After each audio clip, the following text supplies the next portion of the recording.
Good morning students. आज हम 12th class की बायोलॉजी का अगला चैप्टर 12वां जैव प्रौद्योगिकी एवं उसके अनुप्रयोग देखेंगे।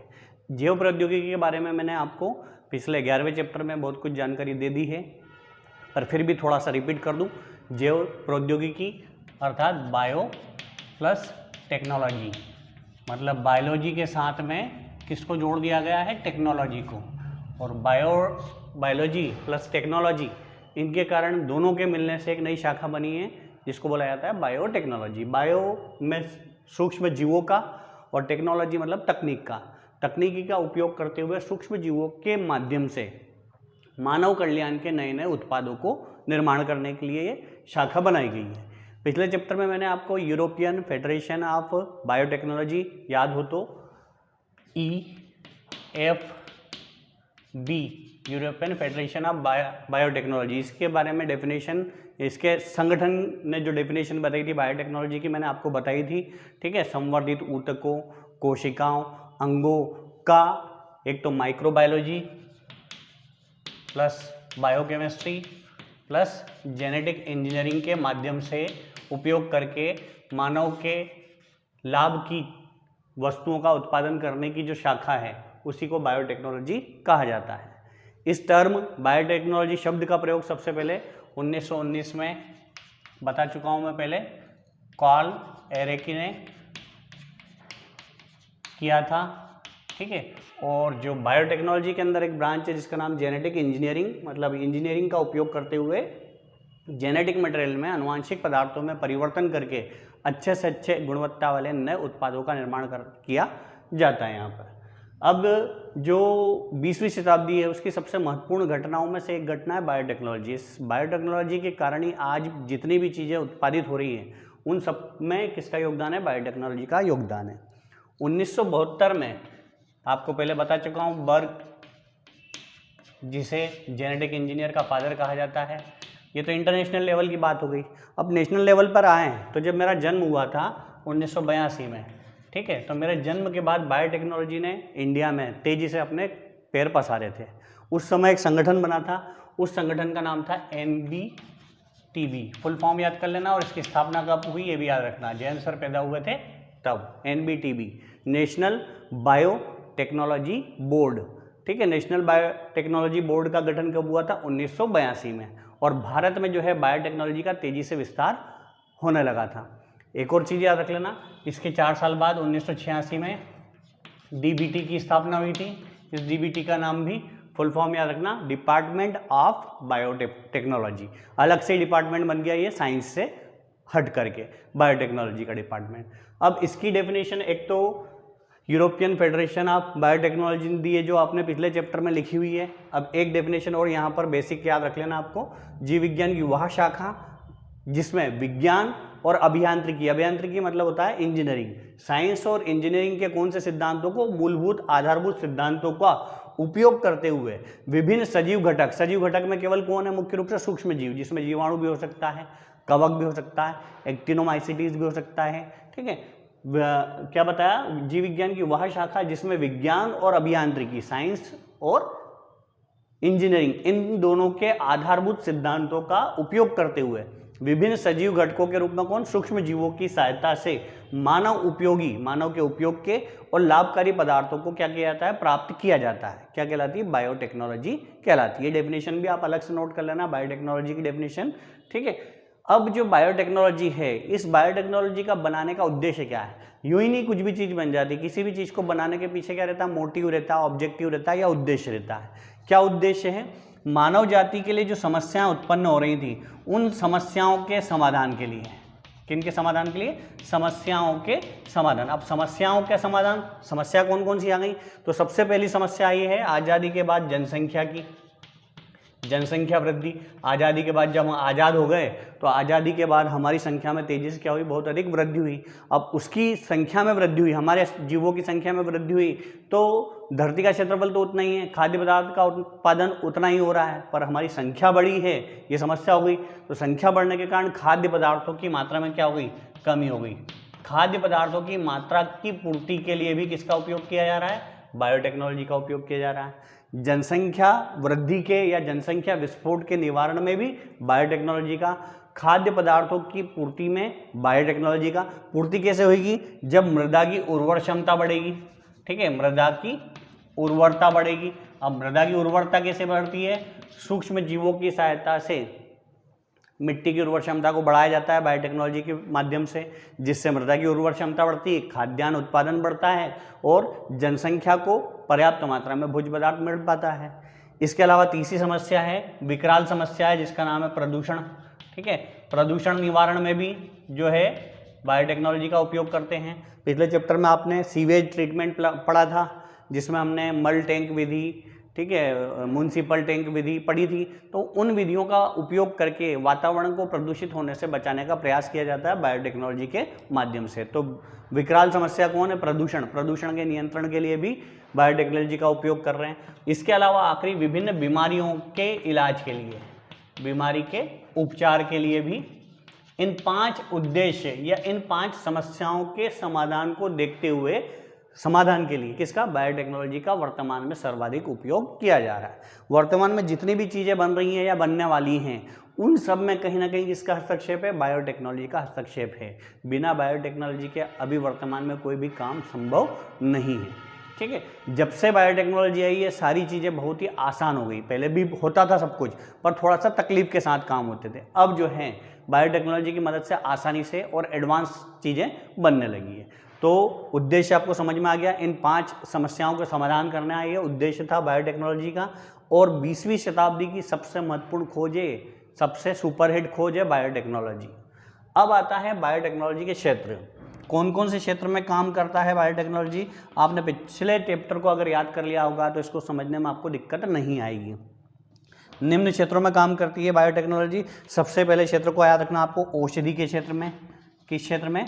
औषधि के क्षेत्र में। पिछले चैप्टर में बता चुका हूँ, एंटीबॉडी के निर्माण में, एंटीबॉडी के निर्माण में, एंटीबायोटिक के निर्माण में, एंटीबायोटिक के निर्माण में, वैक्सीन के निर्माण में। अगला हम टॉपिक पढ़ेंगे वैक्सीन निर्माण में सूक्ष्म जीवों की भूमिका के बारे में। वैक्सीन निर्माण में, हार्मोन के संश्लेषण में, हार्मोन्स के संश्लेषण में किसकी मुख्य भूमिका है? बायोटेक्नोलॉजी का। पहला क्षेत्र कौन सा हो गया? औषधि के क्षेत्र में। औषधि के क्षेत्र में बता दिया antibody, antibiotic, vaccine, hormone, protein, interferon. ठीक है, प्रोटीन, इंटरफेरॉन, इन सब के निर्माण में जो है बायोटेक्नोलॉजी का उपयोग किया जा रहा है। ठीक है, पहला हो गया क्षेत्र औषधि का। दूसरा क्षेत्र आता है चिकित्सा के क्षेत्र में। आपको सबको पता है पहले से ही कि जेनेटिक इंजीनियरिंग को जीन मैनिपुलेशन या जीन्स की हेराफेरी भी कहा जाता है। तो चिकित्सा के क्षेत्र में क्या है? जीन की जो गड़बड़ है उस जीन की सुधार या जीन थेरेपी करके जो है विभिन्न परिवर्तन किए जा सकते हैं चिकित्सा के क्षेत्र में। ठीक है, जीन थेरेपी के माध्यम से। तीसरा आएगा जीन थेरेपी के बाद अगला कृषि के क्षेत्र में। तीसरा कृषि के क्षेत्र में। अब कृषि के क्षेत्र में कैसे काम आएगी बायोटेक्नोलॉजी? कृषि में बहुत सारे काम होते हैं। सबसे पहला याद रखना, निप जीन के माध्यम से कौन सी क्रिया हो सकती है? पादपों में नाइट्रोजन स्थिरीकरण की क्षमता बढ़ सकती है। ठीक है, और निप जीन कहाँ से आते हैं? सूक्ष्म जीवों के द्वारा प्राप्त होते हैं। राइजोबियम नामक जीवाणु आपने नाम सुना है उसका। तो निप जीन के माध्यम से क्या? नाइट्रोजन स्थिरीकरण की क्षमता बढ़ती है। कृषि के क्षेत्र में एक हो गया। दूसरा, प्रकाश संश्लेषण में वृद्धि किसके द्वारा होती है? ये भी सूक्ष्म जीवों के माध्यम से होती है, प्रकाश संश्लेषण में वृद्धि। इसके अलावा प्रकाश संश्लेषण में वृद्धि के अलावा जो पौधों के अंदर रोग प्रतिरोधी क्षमता, रोग प्रतिरोधकता या रोग प्रतिरोधी क्षमता का विकास भी काय के द्वारा होता है? बायोटेक्नोलॉजी सूक्ष्म जीवों के द्वारा ही होता है। इसके अलावा ट्रांसजेनिक फसलें, ट्रांसजेनिक पादप प्लांट के निर्माण में भी जो है बायोटेक्नोलॉजी का महत्वपूर्ण योगदान है। और ट्रांसजेनिक पादप के अलावा इसके अलावा आपको याद रखना है पौधों की वृद्धि। ठीक है, विभिन्न जो सूक्ष्म जीव होते हैं पौधों की वृद्धि में भी सहायक होते हैं। तो कृषि के क्षेत्र में इन सब कार्यों को करने के लिए किसकी आवश्यकता पड़ती है? बायोटेक्नोलॉजी का। किसी न किसी तरीके से प्रत्यक्ष या अप्रत्यक्ष रूप से बायोटेक्नोलॉजी हर क्षेत्र में काम आ रही है। पहला हुआ औषधि के क्षेत्र में, दूसरा चिकित्सा के क्षेत्र में, तीसरा हो गया कृषि के क्षेत्र में, चौथा याद है खाद्य उत्पादन में, खाद्य मतलब जो खाने योग्य पदार्थ हैं, खाद्य उत्पादन में आपको पता है पनीर, मक्खन, बटर, ब्रेड, टोस्ट, ये सब किण्वन के द्वारा बनते हैं। और किण्वन किसके द्वारा होता है? सूक्ष्म जीवों के द्वारा। और सूक्ष्म जीव कौन सी विज्ञान में उपयोग किए जाते हैं? तो बायोटेक्नोलॉजी में सूक्ष्म जीवों का उपयोग होता है। तो खाद्य उत्पादन में पनीर, ब्रेड, मक्खन, छाछ या जितने भी बेकरी के आइटम हैं उन सबको बनाने में सूक्ष्म जीवों का उपयोग हो रहा है। 5वें नंबर पे विभिन्न प्रकार के रसायन या रासायनिक पदार्थ के निर्माण में, आपने पिछले चैप्टर में देखा था विभिन्न प्रकार के अम्ल बने थे, ब्यूटेरिक अम्ल, लैक्टिक अम्ल, acetic acid, ethyl alcohol, ether, ये सब निर्माण में, अम्ल के निर्माण में, ईथर के निर्माण में, ठीक है, विभिन्न प्रकार की सुगंधित पदार्थों के निर्माण में, रसायनों के निर्माण में किसकी? सूक्ष्म जीवों की मुख्य भूमिका। और सूक्ष्म जीव किससे संबंधित है? बायोटेक्नोलॉजी से संबंधित है। तो रासायनिक क्षेत्र में भी हो गया। उसके बाद आता है पर्यावरण सुरक्षा में। पर्यावरण की सुरक्षा कैसे होती है? बायोटेक्नोलॉजी के माध्यम से। आप जानते हैं पिछले चैप्टर में हमने पढ़ा है सेप्टिक टैंक। सेप्टिक टैंक में सूक्ष्म जीवों का मुख्य योगदान रहता है, जिसके माध्यम से पर्यावरण का प्रदूषण नहीं फैलता है, ठीक है। सीवेज सिस्टम के बारे में पढ़ा है। उन सभी तंत्र के अंदर सूक्ष्म जीवों का महत्वपूर्ण योगदान होता है। और आखिरी याद रखना है आपको, ऊर्जा के स्रोत के रूप में। ये भी हमने पिछले चैप्टर में पढ़ा है, बायोगैस संयंत्र। बायोगैस संयंत्र में सूक्ष्म जीवों के द्वारा विभिन्न पदार्थों का अपघटन या विघटन होता है, जिससे गैस का निर्माण होता है। हाइड्रोजन गैस, बायोगैस या विभिन्न ऊर्जा के जो स्रोत हैं उनके निर्माण में किसकी महत्वपूर्ण योगदान है? इस बायोटेक्नोलॉजी का महत्वपूर्ण योगदान है। तो इन 6 क्षेत्रों में बायोटेक्नोलॉजी कार्यरत है, 7 क्षेत्रों में, ठीक है। तो ये अभी हमारा हुआ है पहला क्वेश्चन, बायोटेक्नोलॉजी की डेफिनेशन। दूसरा, बायोटेक्नोलॉजी क्या है, इसके प्रमुख क्षेत्र कौन कौन से हैं। एक क्वेश्चन आप ये भी बना सकते हो, बायोटेक्नोलॉजी क्या है, इसके प्रमुख उद्देश्य लिखिए, ठीक है, ये क्वेश्चन बन जाएगा एक। और एक क्वेश्चन बन जाएगा बायोटेक्नोलॉजी क्या है, इसके प्रमुख क्षेत्र लिखिए। चाहो तो आप इसका स्क्रीनशॉट ले लो ऐसा कैसे ही मेरे साथ में, और इसको नोट कर लेना आप ऐसा कैसे ही, तो आपको याद करने में आसानी होगी।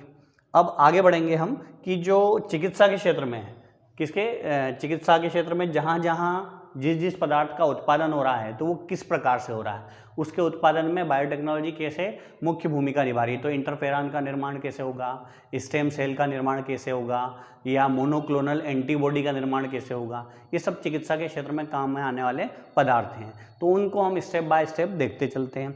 सबसे पहले आपको याद रखना, रोगों की रोकथाम और एंटीजन के निर्माण में, एंटीजन के द्वारा या एंटीजन के लिए वैक्सीन निर्माण देखना है हमको कि वैक्सीन निर्माण कैसे होता है। रोगों की रोकथाम और वैक्सीन के निर्माण में जेनेटिक इंजीनियरिंग की क्या भूमिका है, ये देखते हैं हम देखेंगे। और रोगों की रोकथाम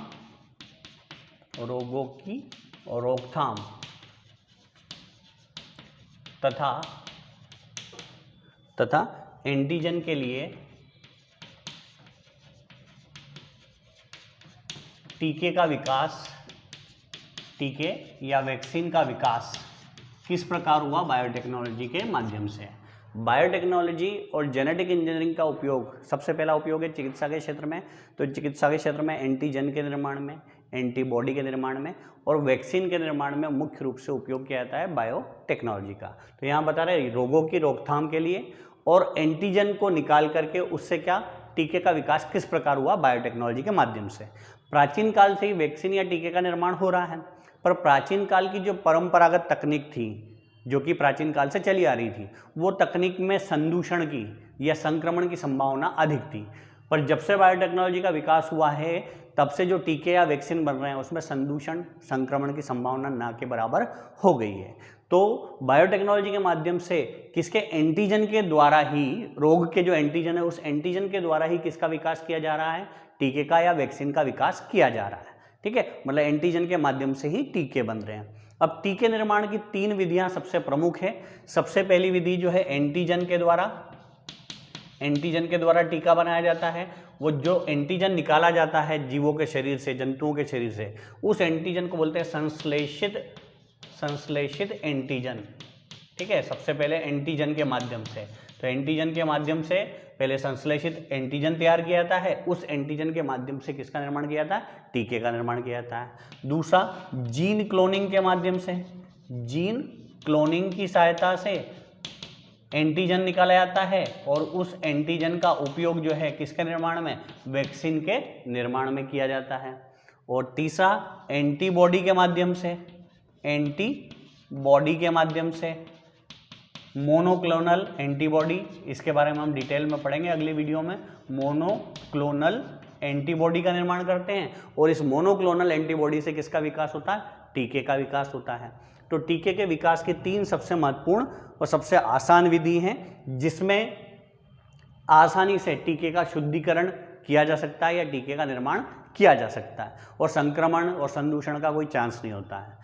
अब कौन कौन से वायरस से कौन कौन सा टीका बन रहा है ये देखो। जैसे एडिनो वायरस है, एडिनो वायरस, इस एडिनो वायरस की सहायता से ही एडिनो वैक्सीन तैयार की जाती है, एडिनो वैक्सीन तैयार की जाती है। इसी प्रकार हर्पिज वायरस से हर्पिज वैक्सीन, ठीक है। हिपेटाइटिस वायरस से हिपेटाइटिस वैक्सीन, ये एग्जाम्पल लिखना है हमको, हिपेटाइटिस वायरस से हिपेटाइटिस वैक्सीन। पोलियो वायरस से पोलियो वैक्सीन। तो भिन्न भिन्न वायरस से बायोटेक्नोलॉजी के माध्यम से क्या निर्मित की जा रही है, वैक्सीन तैयार की जा रही है। क्वेश्चन बनता है, एनसीईआरटी टाइप का क्वेश्चन है, रोगों की रोकथाम और एंटीजन के लिए टीके या वैक्सीन के विकास को समझाइए। तो टीके और वैक्सीन के निर्माण में सबसे महत्वपूर्ण भूमिका निभा रही जेनेटिक इंजीनियरिंग और बायोटेक्नोलॉजी। इसके माध्यम से सर्वाधिक उत्तम तरीके से किसका निर्माण किया जा रहा है, टीकों का निर्माण किया जा रहा है। टीके का निर्माण पहले भी होता था पर टीके बनने में संदूषण, संक्रमण या पारंपरिक तरीके से गलत टीके बनने के चांस ज़्यादा होते थे। जब से बायोटेक्नोलॉजी का विकास हुआ है तब से टीके का विकास बहुत तेज़ी से हो रहा है। वर्तमान समय में आपने सुना होगा कोरोना के बारे में, तो सभी जान रहे हैं, 9-10 महीने हो गए। तो उसका भी जो टीका बनेगा उस टीके में किसकी मुख्य भूमिका रहेगी, बायोटेक्नोलॉजी का। बिना बायोटेक्नोलॉजी के वर्तमान समय में कोई भी वैक्सीन निर्माण संभव नहीं है। तो आज का हमारा ये पहला पार्ट कंप्लीट हुआ जिसके अंदर 2-3 क्वेश्चन बने हैं, ठीक है। Thank you.